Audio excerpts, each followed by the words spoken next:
자, 지금 보시는 이 건물, 수백 개 창문 중에 불 켜진 곳을 정말 손에 꼽아야 할 정도죠? 이 황량한 풍경, 혹시 외국의 어느 버려진 도시라고 생각하셨나요? 아닙니다. 여기는 바로 대한민국, 그것도 서울 도심에서 불과 30분 거리에 있는 곳입니다. 한때 수십만 명이 황금 입지라고 부르면서 인생의 꿈을 걸었던 신도시의 가장 중심부, 바로 그곳의 현실입니다. 네, 맞습니다. 완벽한 교통에 화려한 미래를 약속하면서 모두의 기대를 한몸에 받았던 바로 그곳이에요.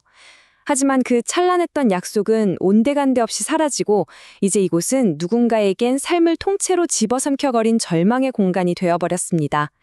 오늘 이 거대한 비극의 실체를 뿌리부터 하나하나 파헤쳐 보겠습니다. 원래 이곳의 이름은요, 기업을 유치해서 스스로 성장하는 자족도시라는 아주 화려한 이름이었어요. 하지만 지금은 수억 원의 빚, 그리고 개인 파산의 사연만이 잿더미처럼 쌓여가는 말 그대로 거대한 무덤이 되고 있습니다. 대체 어떻게, 왜 이런 일이 벌어진 걸까요? 자, 그럼 먼저 한때 약속의 땅이었던 신도시가 마주한 이 처참한 현실부터 한번 들여다보겠습니다. 수많은 사람들의 황금빛 꿈이 도대체 어떻게 이렇게 서늘한 악몽으로 변해버렸는지 그 현장으로 깊숙이 들어가 보죠. 이 극명한 대비가 보이시나요? 고양 지축지구 3호선으로 서울 은평구까지 딱 한 정거장이에요. 바로 옆에는 거대한 쇼핑몰까지 있고요. 누가 봐도 이건 실패할 수가 없는 입지잖아요.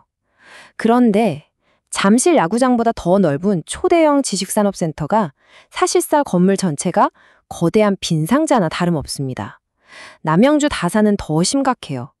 잠실까지 20분대? 정말 황금노선이라는 말이 딱 어울리죠?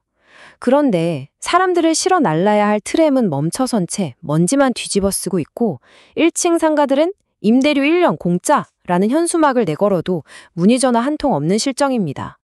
이렇게 수많은 텅 빈 상가와 사무실들, 이 어두운 창문 하나하나마다 누군가의 꿈과 전 재산이 걸려 있었다는 사실, 이게 바로 이 비극의 가장 소름 돋는 지점입니다.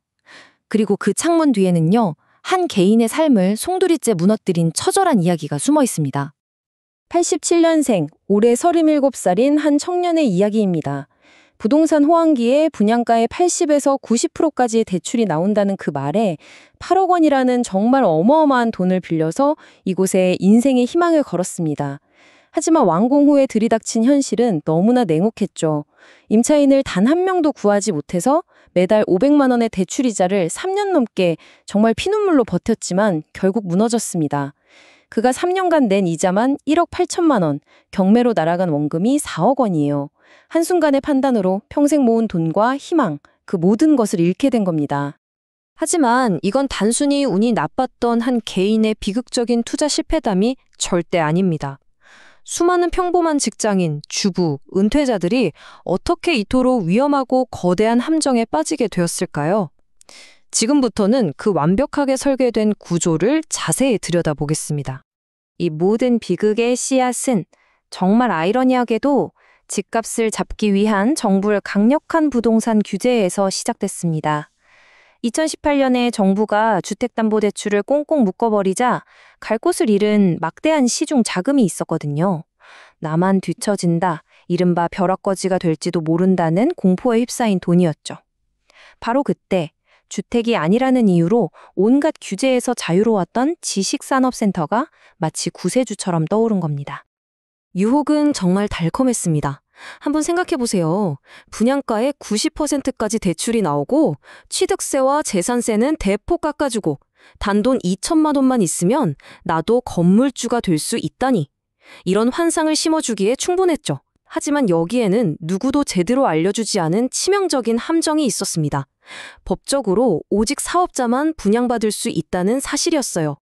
바로 이 지점에서 분양 대행사들이 등장합니다. 그들은 이렇게 속삭였죠. 사업자 없으세요? 걱정 마세요. 저희가 다 만들어드립니다. 투자자들의 서류를 받아서 경영 컨설팅이니 전자상거래니 하는 이름만 그럴듯한 껍데기뿐인 사업자를 대리로 등록시켜 준 거예요. 결국 평범한 직장인, 주부들이 불법적인 방법으로 이 위험한 시장에 발을 들이도록 길을 터준 셈입니다. 그렇게 사람들은 완벽하게 설계된 덫에 걸려들었습니다. 분양대 행사들이 속삭였던 달콤한 약속들은요, 잔금을 치르는 순간부터 끔찍한 현실로 돌변했습니다. 안정적인 임대 수익을 기대했지만 현실은 수익 제로. 하지만 대출 이자라는 비용은 매달 어김없이 100% 빠져나갔습니다. 바로 이 잔인한 불균형이 그들의 삶을 완벽하게 파괴한 겁니다. 이건 단순한 분양 사기나 개인의 투자 실패 문제가 아닙니다. 정부 정책이 의도치 않게 만든 기형적인 버블이자 우리 사회 시스템의 총체적 실패가 낳은 비극이죠. 그렇다면 이 모든 과정을 감독해야 할 정부와 지방자치단체는 대체 뭘 하고 있었던 걸까요? 이 그래프가 모든 것을 압축해서 보여줍니다. 전국 지식산업센터의 거의 절반, 48%가 경기도 한 곳에 몰려 있어요. 서울의 잠만 자는 배드타운이라는 오명에서 벗어나고 싶었던 지자체들이 실제 기업 수요가 얼마나 되는지 검증조차 없이 허가를 무분별하게 남발한 결과입니다. 그 결과 남양주는 공실률 50%, 시흥은 60%가 넘는 곳까지 속출했습니다. 이 책임의 사슬은 아주 복합적입니다. 지자체는 실적에 눈이 멀어서 폭주했고 중앙정부는 주택시장의 문은 굳게 닫으면서 지식산업센터라는 연문을 활짝 열어서 투기의 물길을 터줬습니다. 그러고는 문제가 터지니까 시장의 문제라며 책임을 회피하고 있죠. 그 틈에서 분양사들은 불법 펌프로 개인들의 돈을 마지막 한 방울까지 빨아들였습니다. 이건 명백한 정책 실패이자 구조적 실패입니다. 하지만 이 모든 금융버블과 정책 실패보다 더 근본적이고 무서운 진실이 우리를 기다리고 있습니다. 바로 도시의 노화입니다. 1기 신도시 일산의 상권이 무너진 진짜 이유는 도시 자체가 통째로 늙어버렸기 때문이거든요. 30년 전에 입주했던 신혼부부들이 이제 60대 노부부가 되면서 도시의 소비 동력이 사라진 거죠. 신도시는 비슷한 연령층이 동시에 입주하기 때문에 도시 전체가 함께 늙어버리는 숙명을 안고 있습니다. 신도시에서 시작된 이 위기는 결코 그곳에만 머물지 않습니다. 이건 빙산의 일각에 불과해요. 이제 시야를 더 넓혀보죠. 이 문제는 대한민국 경제의 기둥이었던 건설산업 전체의 붕괴로 번지고 있습니다. 지금 거인이 비명을 지르며 쓰러지는 중입니다.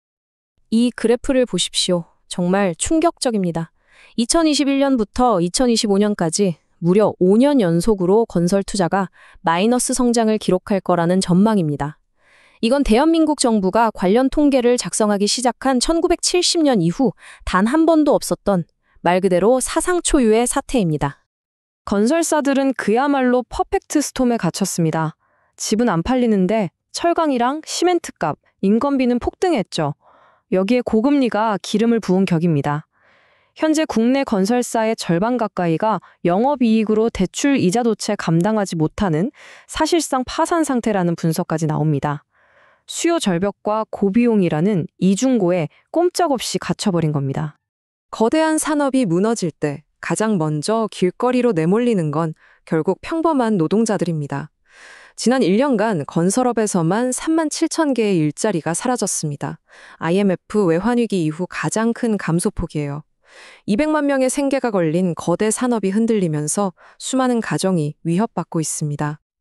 그렇다면 이 거대한 붕괴의 끝에서 우리 사회는 어떤 모습을 마주하게 될까요? 이제 이 위기가 우리에게 던지는 고통스럽고 어려운 질문들을 마주해야 할 시간입니다. 지금 시장에서는 아주 이상한 현상이 벌어지고 있습니다. 수백 개의 중소건설사들이 문을 닫고 있는데 오히려 일부 대기업 브랜드 아파트들은 사상 최대 수주 실적을 기록하고 있어요. 이게 바로 시장 양극화입니다. 불경기일수록 투자자들은 확실한 곳, 즉 입지가 좋고 브랜드가 확실한 곳으로만 몰리거든요. 결국 지방의 중소건설사들은 일감이 끊겨 고사하고 대기업만 살아남는 구조가 더욱 단단해지고 있는 겁니다.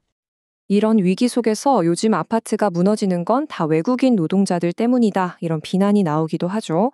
하지만 전문가들은 이게 원인이 아니라 결과에 가깝다고 지적합니다.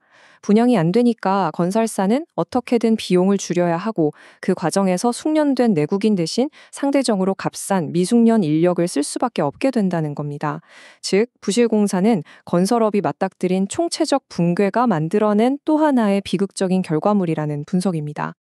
황금 입지를 쫓았던 탐욕, 실적에 눈먼 무책임한 행정, 그리고 이 모든 것을 방치한 시스템의 총체적 실패.